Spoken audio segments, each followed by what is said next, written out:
Here at the Giver Marketing Network, we don't leave you drifting out in space. We connect you to a coach who will help you build and grow your marketing business. Our process acts as a guide on how to connect with other businesses, maintain good relations, and establish a presence on the Giver Marketing Network. Each member within this collaborative group will have the opportunity to leverage your talent and influence, a true network effect. If you are looking to collaborate on more projects, welcome to the Giver Marketing Network, the most trusted and highest rated collective of specialists on the planet. Here we have a group of like-minded professionals who focus on making valuable introductions and helping each other grow by teaming up. Imagine Upwork meets a network and a coach.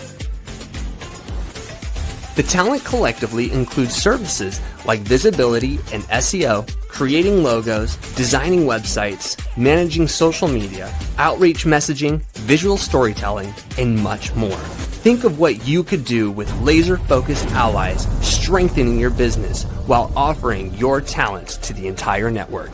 Click near this video for more information.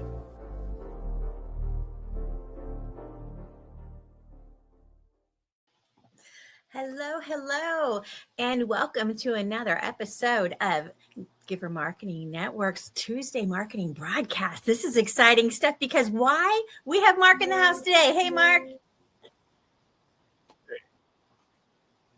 I'm excited to have you. Hey, how are you? Well, so everybody out there, we're blasting out to all sorts of interesting places. We're partners with a lot of different organizations, and we love to partner. So if you would love to have us broadcast to your location, let us know so we can do that. Big shout out to, oh my goodness, we've got Kingdom Warriors. We've got Warrior Networking. We've got so many different organizations out there. We're blasting this to, Mark, and I'm so happy to have you here so we can share your knowledge and expertise. So for those who haven't met you yet, Mark, did you just wake up one day and be like, I'm going to be the most amazing marketing guru ever? Or how did you get started with this? That's a good question. I got started originally because I bought my first business right out of college, and I started a bunch as a kid. I've always wanted to be an entrepreneur, and I bought my first business and then realized, although I graduated with honors from college, I didn't know anything. I spent a lot of nights laying awake going, I don't know how to feed my kids. I don't know what I'm doing. And so I bought this business, and all of a sudden I had to make the phone ring. So I just worked really hard to teach myself the marketing aspect of business, and started originally programming websites and just created the most ugly looking website for my first business and realized that wasn't my skill set, but I got a working knowledge. I'm so old, it was HTML at the time. The programming language. I know the feeling. Yeah, it was predominant then. And so I did that. And then I realized I've got to figure out, how to get SEO going on that. And so I studied Google and took the Google Analytics expert level certification test and passed that. And that was way harder than college. That was so extremely hard at the time. And then I did that with pay-per-click. And then I just kept building and building my skill set. I looked at it like arrows in my quiver, that I wanted to be able to fire an arrow, at whatever my target market was in order to generate leads. And so I just kept taking every marketing channel to do that. I know with a lot of business owners, right? You just hit the nail on the head. They're like, I have a business. And now what, right? All the college degrees you had, you're like, I don't know how this translates to reality, right? Yeah. And then my kids would run out and look at me and think Dad knew what he was doing. I had no idea what I was doing. They thought I could feed them and clothe them, and I had no idea. So I spent a lot of nights trying to figure out how to get that phone to ring. And I had this goal to really be a one-man marketing department. That's really what I wanted to do. I didn't know what that meant or how to do it, but I started off doing all of that and then building up businesses and then flipping them. And I did that with several and learning new strategies. Of course, at that time, it was billboards, it was radio ads, it was TV ads, it was direct mailing was big. So I did a lot of those kind of value clipper mails, mail programs where you need 7 to 10 mailings, 7 to 10 months worth of mailings to get like a 1% return on your investment at best. It's just, and you couldn't measure it all that well, and you didn't know what eyeballs were looking at it. Way different marketing strategies then than there are now. Oh yeah, you're talking old school, right? That's they're still around and they can be very effective, right? But you got to watch the shift from the old school style to now where it's predominantly digital, right? So it's a whole different way of doing things. And I think you're hitting on the struggle that a lot of business owners, right? You think you've got your business and okay, now what? I need clients, right? Wait a minute, how does this work, right? And so there's a whole learning curve for business owners, and we totally understand that. And marketing, going to be a one-person marketing, whoa, that's a lot of information. That's a lot of knowledge in that head, right? Yeah, it really, I think at the time I was charting, and I probably studied 200 books. I was really into guerrilla marketing and just strategies. I read a bunch of biographies. I wanted to see how Walt Disney built his business and how Apple, how Pixar, this is a little bit down the road, but through time, I studied all kinds of innovators and disruptors and things like that to really get some good ideas in order to generate leads. In fact, I remember jumping on and exploring MySpace, and then transitioning over into Facebook, thinking social media is going to be big. I had no idea really how big it was going to be. I just liked how different and new and innovative it was. And I logged onto Facebook, created an account. And I don't think at the time I could find 5 other people I knew on Facebook. So I shelved it for a while because the value was in the interconnection, right? And there just wasn't a lot of people using it at the time. Inadvertently, I was an early adopter. And so I shelved that for a little while and started exploring Google and getting more in depth in terms of SEO and pay-per-click. And at that time, there was all kinds of, now they're considered black hat SEO strategies. But at the time, everybody was trying to figure out how to make it work so you could game the system and rank higher in the search engine results. And so you did a lot of keyword stuffing and a lot of changing the font colors, so that you could hide font in there, which is a form of keyword stuffing. And then, just cat and mouse back and forth, try this and then see how Google responds. And they were way less transparent about what their needs were in terms of what your website needed to look like at the time. Now they're a little bit more open. And then I've had, I think it's been 22, 23 years, and I've consulted for over, I think it's like 220 clients plus now. So I've had a lot of chance to play around with SEO and figure out what Google wants. And then right when you figure it out, they change it. Yeah, exactly. Yeah, but it's been fun to figure out this cat and mouse. And some clients I've had have had pretty good budgets. I've had one client that I was able to spend $1.5 million a month in advertised spend. And so when you do that, then that kind of opens you up to Google executives and other people. At the time, that was a lot of money. And so you could ask questions and you could learn things, and it was really fun to kind of collect that info. But you're right. It's a constant cat and mouse game that you have to be on top of it always. It's not, I used to call it field of dreams, right? Build it and they will come. And I think that's what a lot of business owners think is going to happen with their marketing strategy. They put a website up and they hang a sign up and all of a sudden they're going to get flooded with leads and qualified customers, and it doesn't really work like that. It's a lot of work. No, it doesn't. That's a conversation I have with my clients also, because they think you built it. Why isn't anybody coming? I have to explain to them that they've built it in a black hole. Nobody knows it's there. Yeah. What are you going to do to drive traffic there, right? SEO being a great way to do it. And they change things so much. I did an 8-week intensive on Google, and I was like, whoa, that was rough. Yeah. That wasn't even like as deep, I know, as you've gone. I mean, it's absolutely insane, the options out there. And it's hard for, business owners to figure out what's best for their business, right? There's so many options, and some of them are really expensive. Like you said, the ad running, right? Can you get it down to a point where your, cost per acquisition is lower so you can have more profit, right? So it's a tough call for business owners to decide what they're going to do for lead gen, right? That's a huge deal. And so I know for you have a lot of experience with lead gen specifically. And I know one of my favorite topics is event planning. I would love to hear a little wisdom and experience from what you've been doing in that space. Yeah, I'll tell you, I kind of fell backwards into lead generation through event planning, really. And it's because, like I said, I tried it all. I've tried everything you could think of, all kinds of. Like I said in the beginning, it was called guerrilla marketing, and essentially that's morphed into viral videos and things like that, right? That's kind of the progression of it. But what I was trying to do, I was looking at this like, okay, I'm not doing really great marketing my marketing agency.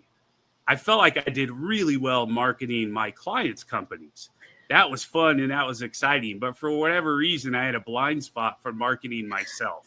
And that's not unusual. I'm going to tell you, a lot of times I always say the cobbler's children have no shoes, right? Yeah. We'll do it for everyone else, but our own business, oh man, who's got time for that? Yeah, that's exactly it. And it's a bit embarrassing because it was almost like, do what I tell you, not what I do. Right. And so my clients would tease me about that, and it's just like, yeah, they're right. I need to start doing that. And so I ultimately fed my agency through the channels that I've developed and created, the systems that I built for other clients. I fed my own agency through that. And so that meant I had to update my own website. I had to apply all the SEO knowledge and the pay-per-click. And fortunately, I guess good or bad, I didn't have to do that for a long time because the leads were coming. I was having some success. And so business owners would refer their friends, and I did a lot of word of mouth, and building relationships always kind of came natural to me. And so I was getting leads. So I've still to this day, I've never made a cold call. I've never spent a dime on pay-per-click for myself. But I realized I need to do something to get my agency out there and have a local presence. Because I've had clients all over the world and employees all over the world. And so I'm in Salt Lake City, Utah. And so I wanted to have a more local presence. And so really one day I just said, okay, I'm going to revamp my website, and it's probably time to do that again, and then SEO and develop my social presence and all those things that you should be doing, and all the things I've been doing for other people. And so I had a buddy call that he had a client that had a Top Golf membership, and him and I are good friends. And he's like, hey, you got a lot of good ideas. Let's figure out how to use this Top Golf membership that's just kind of sitting here. And really, we just wanted to hit bad golf shots and eat food that wasn't healthy and just have a good time with each other and have fun. And so I go, well, let's just organize a couple events a month, and we'll call it networking. But we'll just go out and play and have fun. And if nobody shows, you and I'll just compete against each other and Top Golf and have a good time. We'll have a lunch and have fun.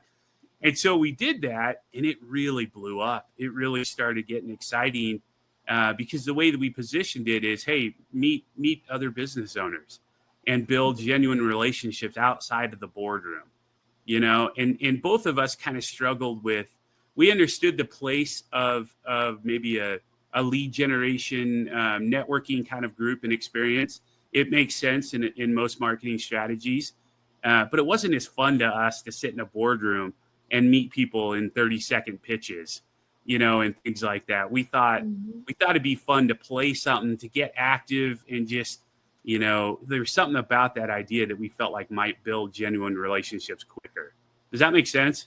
Absolutely. You're talking to somebody. My personal business is the Networking Diva. So networking, connecting, strategic partnerships, and making relationships. You are singing my song. Yeah. So we thought it'd be fun, and we tried it. And then, we did, at that time, I think we did one Top Golf once a month or every other month or whatever. And then it just blew up, and we had a waiting list. It was like 8 months long or something like that. It was really long. So then we decided to do a couple a month, every month, because here in Salt Lake, there are 2 different Topgolf. So there's 2 different locations. So we do one a month in one location, one a month in another location. And then it went really well. People were really starting to like it, asked when the next one is. Do you have any other things you guys are doing? So we thought, okay, that's kind of a good idea. Maybe we'll add some more events. And so we started doing Texas Hold'em poker as a networking event as well. In collaboration, there was another group that was doing it. And so we kind of teamed up with them. And then we eventually kind of went off on our own and did our own experience with it.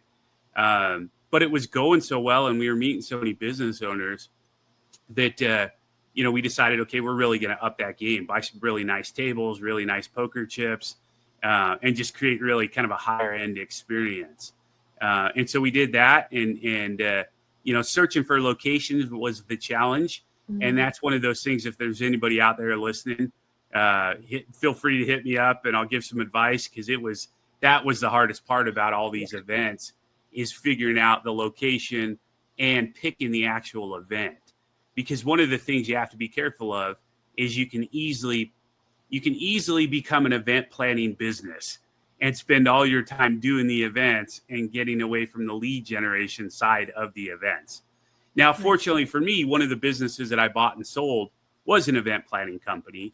And I had event planning experience. I ran events in college. I was the head of intramurals for a little while at the college I went to. So I ran all these intramural events, and then I ran some community center events. And I just had a lot of experience doing events. I also run a singles group where we had done over 100 events, gathering singles together and not really networking, but more of a social experience. I guess in a way it's networking, It is just for a different purpose.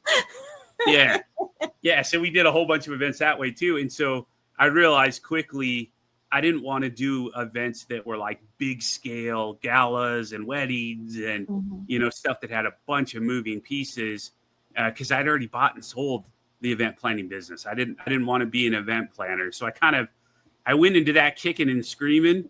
But I thought if it's Topgolf and it's Texas Hold'em, then that's kind of a lot more fun. You're just having fun at that point. That doesn't even count as work.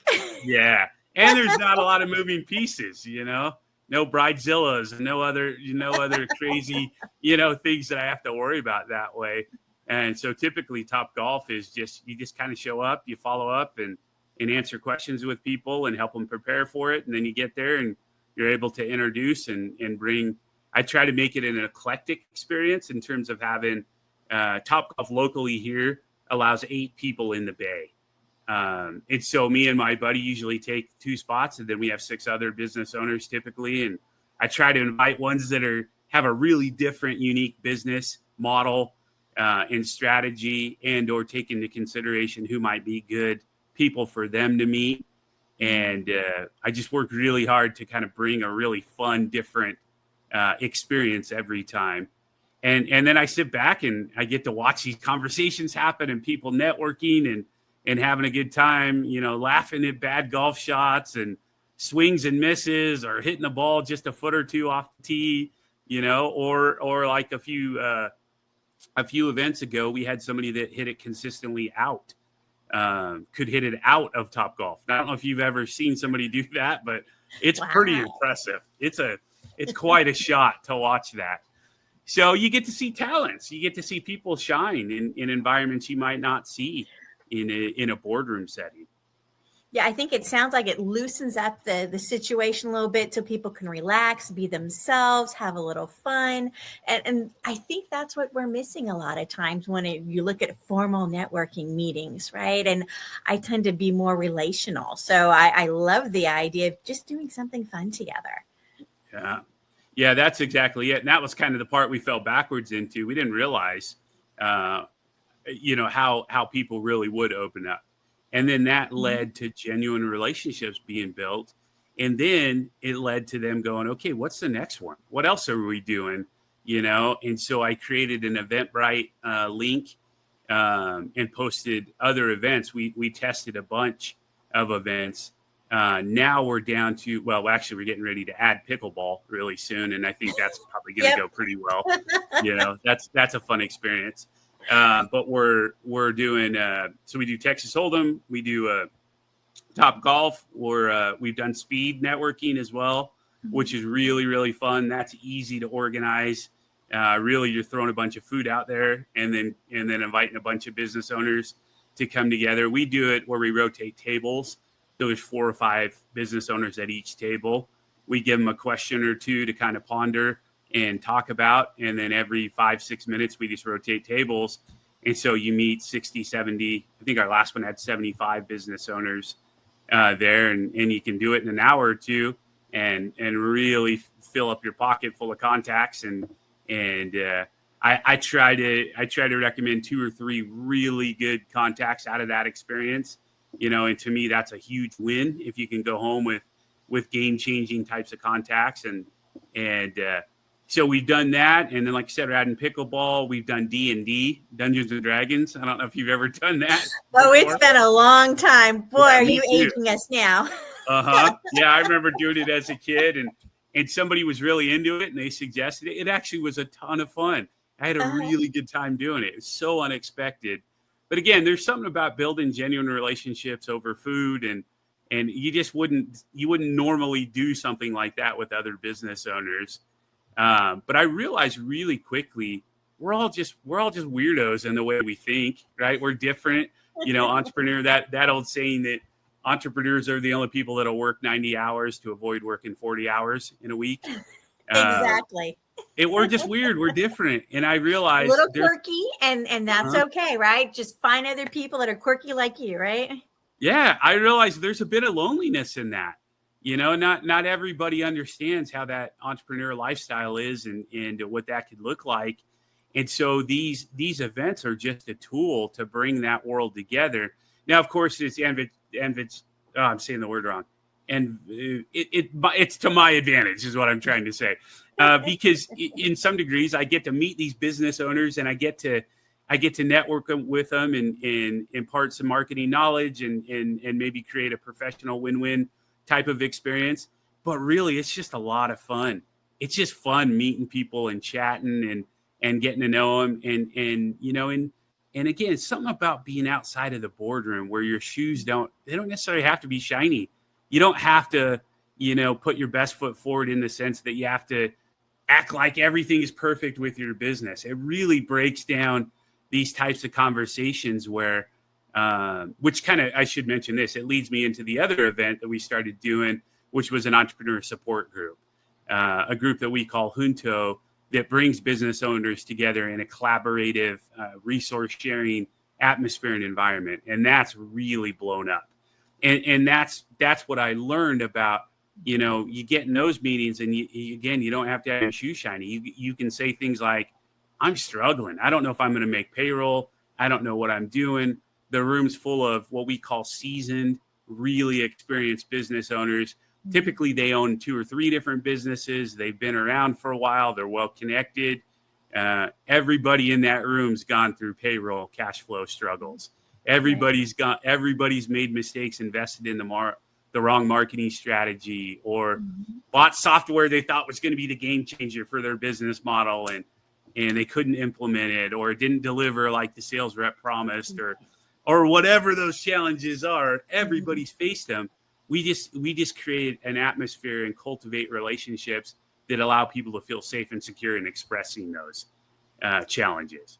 I love that, Mark. Oh my goodness. I love that, because you're right. Entrepreneurs need a safe space where they can ask questions. Somebody who's been there or done that and offer that advice. I love that environment you've created. Yeah, it's been a lot of fun. And so, and it leaves room for trying other events. I had somebody reach out fairly recently. We're still kind of working out the details, but he owns a really high-end race car track, but remote controlled. Really nice high-end cars, and he wants to have races, and have business owners come in and race, and and I thought that's kind of funny. I think people would probably do it, and it only takes 5 to 10 business owners to be interested in it, and then again, you have your eclectic little group of maybe they share a passion. Maybe they had an RC car growing up, and it kind of brings out the kid in them, and they can connect over something like that. So it's provided a lot of flexibility in order to try other events. We did Frisbee golf as well. And that was a nice little group, and people seem to like that too. So there's lots of room for flexibility if you choose the right events and you have a good promotional strategy, just like anything else, to spread the word. I love that. And I'm thinking as we're talking, right? A lot of times business owners, okay, I need lead generation. Okay, I'm going to go to a networking event, even if it's a really cool networking event. And then they meet people and then they're like stuck because they're not quite sure what to do after that. Yeah. Right? Okay, I met people, they were really nice. I have cards. Now what do I do? Right. And so I think that would be a great place for us to maybe offer some advice to some of the business owners are like, okay, I met people. Now what? Yeah. And that's as the organizer, that's kind of what I spend my time doing during the event is pulling people together, saying things like, oh, what I like about this person specifically is this. I think you might like that too. Here, come meet Dave or come meet Bob or whatever. He's in a similar field as you. You guys have a lot in common, and bringing these people together. I kind of serve as that kind of floater, uniter kind of role. The liaison that brings people together. I know that feeling. Yeah. And so that's my role in it, which is fun to me. I enjoy it. But again, when you're holding a remote control and you're flying your car off the track, you're going to start laughing and people are going to start laughing. And I'm sure, that's going to lead to funny comments and conversations. And again, it just breaks down so many walls. Topgolf's the same way. We have people that come that are hurt and they can't even swing a golf club, but they just want to be part of the atmosphere and environment. So they'll just sit there and eating food and laughing and joking and having a good time and networking. And the last one we had, again, 8 people in the bay. I took a step back and looked, and I think there were 4. Yeah, I think there was 3 or 4 conversations all happening at once. I got to do the math on all that because I think we had an extra person show. But all these one-on-one conversations were happening as golf was happening and as people were eating food. And the bays aren't that big, but people just get, they start talking, and we do an intro in the beginning and allow people some time to give their little commercials. And that really just gives like the background and what they're looking for and how they want to be helped and things like that. Not a huge sales pitch, but enough where you go, okay, I've got some questions for you. And then that sparks the one-on-one conversations. And so it was fun to kind of sit back and watch and see these people that probably would have never met any other way, or an eclectic group of people. One guy did a sprinkler repairs business, and he was talking with another guy that did tile and grout, and just those kinds of connections where they're both in a lot of homes or they're meeting a lot of people, and they could be a good referral source for each other, asking about each other's businesses. How do you price this? How do you do that? Just that it was fun to kind of just sit back and watch that happen. It's rewarding to me is what I'm trying to say, I guess. Yeah. And I could see moving easily since you're already in a casual atmosphere and you're already having fun. It probably makes it a lot easier just to say something like, hey, let's grab a beer next week. Yeah.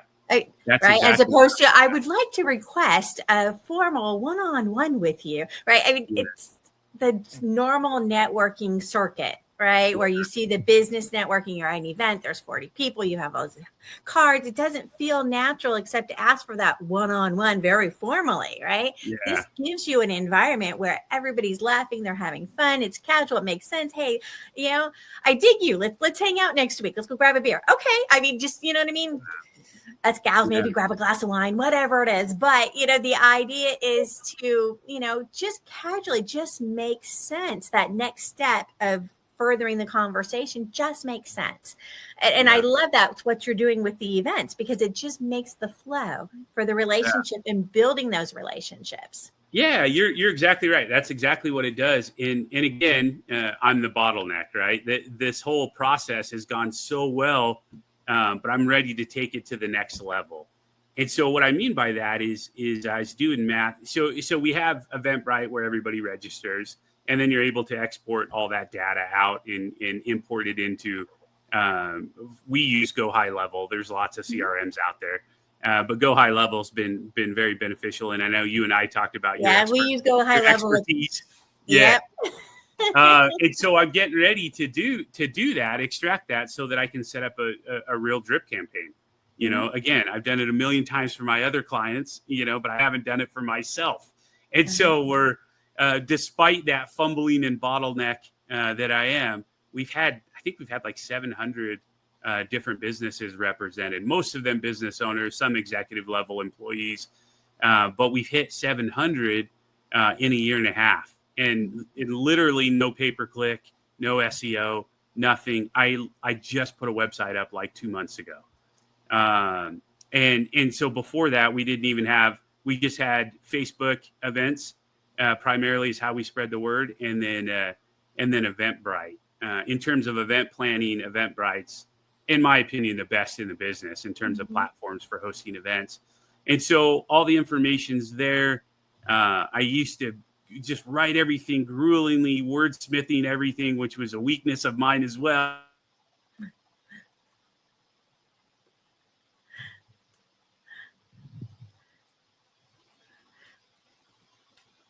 Well, I'm assuming you'll come back in just a second. I've used Eventbrite also. So I know for Eventbrite is a great way to get the word out and make it very straightforward and put that information in an easily accessible manner. Nice, easy to use. Yeah. Yep. We use that. And then we started using Canva as well to create design and things like that. I used to have a ton of graphic designers that worked for me. I was able to minimize that. I just spent a lot of time trying to figure out how to make this a smooth, as easy process, so I don't accidentally become an event planning business again. Simple, easy, scalable, repeatable. These are all good things, right? Keep that flow going simple. Otherwise, like you said, you've got an event planning business again. Yep. And so we did that. And now, now with Go High Level, we're setting up drip campaigns to continue to remind people about other events. Like I said, despite all that, it's been 700 plus business owners participate in about a year and a half. And it's been super fun. But now we're ready to go to that next level where we're encouraging people to bring a friend, tell a friend, look at all these events coming up, because we're starting to add some AI trainings and some webinars and some other stuff like that. That kind of follows the same model, but it's a little bit more informational based. And then of course the entrepreneur support group is just blowing up. That's going really, really well. And so we're going to scale that into multiple groups and really bring business owners together that way too. So I'm trying to market my marketing agency, I guess is the takeaway. Well, really, when you start with organic relationships, right? When you start with really building those relationships, you've had an opportunity to interact with them at an event. You have an opportunity to build that trust, right? When they say to somebody, hey, come join us. I had a great time last week. Come hang out with us, right? They're like, oh, okay, right? So now you've grown organically over and over again. You really start building that trust and relationship with your community. And there's something to be said about that in-person area, right? I started out as the DFW networking diva, and then over, shutdowns and everything, we ended up going more global. So I've got clients all over the world now. So it's the networking diva. Because if you leave Dallas, people are like, what's DFW? Yeah. But there's something to be said about in-person local networking and building your community around there, right? Yeah. Yeah. And I would add to that, everything you said, I agree with. I would add, this isn't just limited to marketers. I know we've got a mix out there. Listening of business owners and marketers. If business owners want to do that and or marketers, just reach out. I'd love to give some advice, and hopefully you can avoid some of the pitfalls that I've had in doing it. But it's a fun way to meet people and just build those relationships like you talk about. As a business owner, leads can come from that. Also opportunities to serve on boards, to give back to charity, to collaborate, to share resources. I mean, there's all kinds of benefits to building these genuine relationships. And I think the key really is having the desire to want to do that and bring people together, but also to focus on the genuine side of the relationships. The leads will come, the business will come. Nobody wants to be sold to. Nobody wants to be, tricked into an MLM presentation or something like that. Just come have fun. There's zero expectations. Bring some cards. Maybe you're an electronic card guy. Get that all in order. Whatever that is, be ready to share your info. But just come have fun and relax a little bit and meet people in a genuine different way. And if you approach it that way, there's a ton of success that can come from it.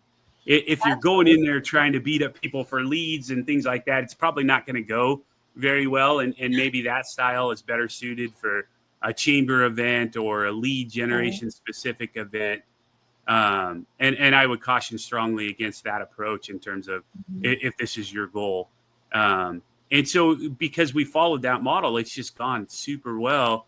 And now it's just, okay, what other events can we add? How can we scale it? How can we take it to the next level? And really just make more excuses. We always, to have more fun, right? We always say it's networking first. So the actual event, and this is the other thing that I would caution against, is don't make it about the perfect Texas Hold'em experience.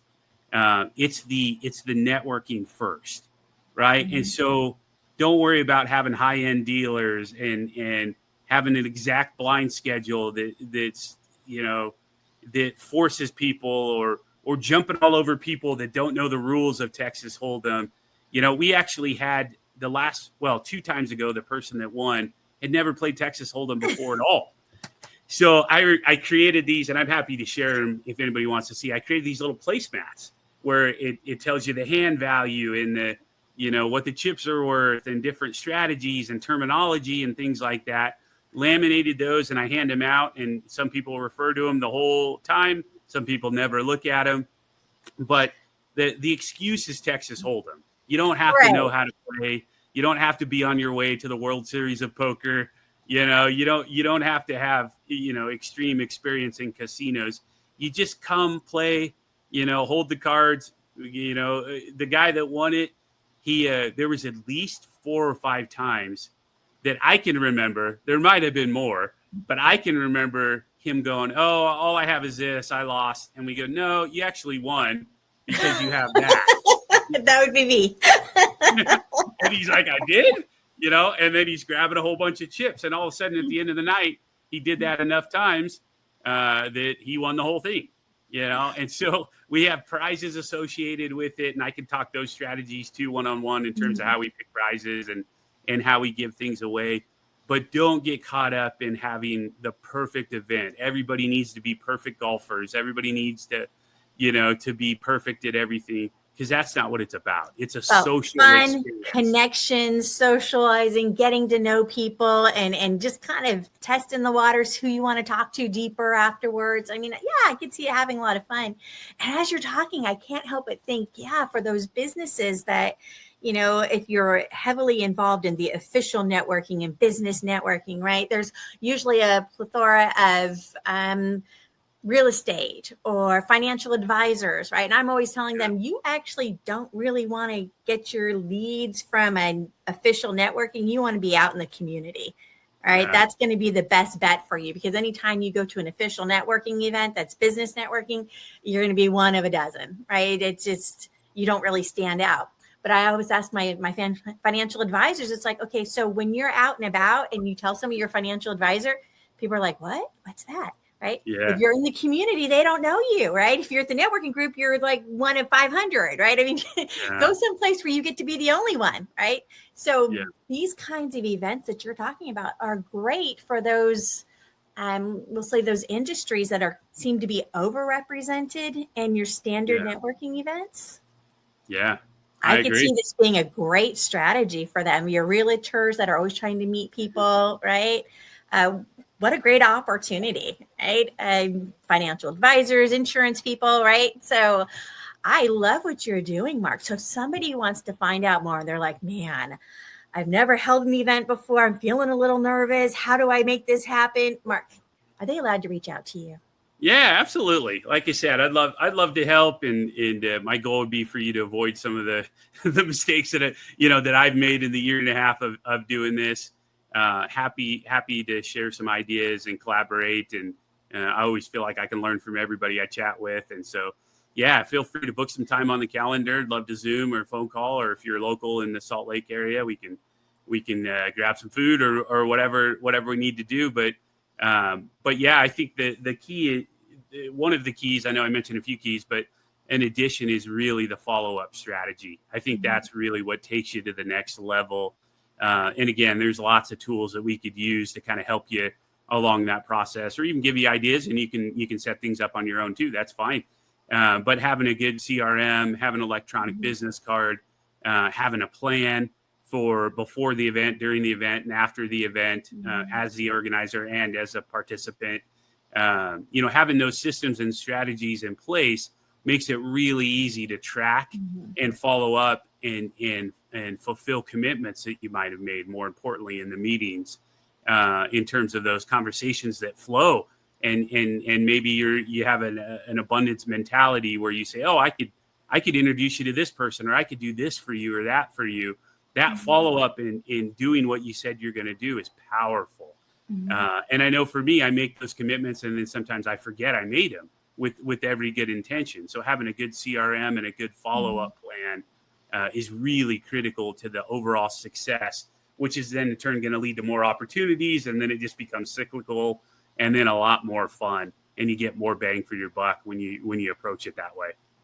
I love that. So if you want to talk to Mark, go ahead and click that link I just dropped in the comment. It's a book of free consultation with Mark, and it's got a link to his calendar. So get on his calendar and have a conversation. Say, hey, Mark, I saw you talking on the Giver Marketing Network broadcast, the Tuesday broadcast, and I would love to have a conversation with you, right? Tell him we sent you, mention Giver, and he would love to have a conversation with you and figure out how can you use event planning to do some lead gen for your business. Because I know as a business owner, that's one of the top things, right? How do I get those leads coming in? How do I find those synergy partners? How do I, close business and keep my business open? Yeah. That's a struggle for new business owners. And, Mark, you have just poured so much knowledge and your experience into us today. I just want to say thank you. I appreciate it. It's been fun to chat.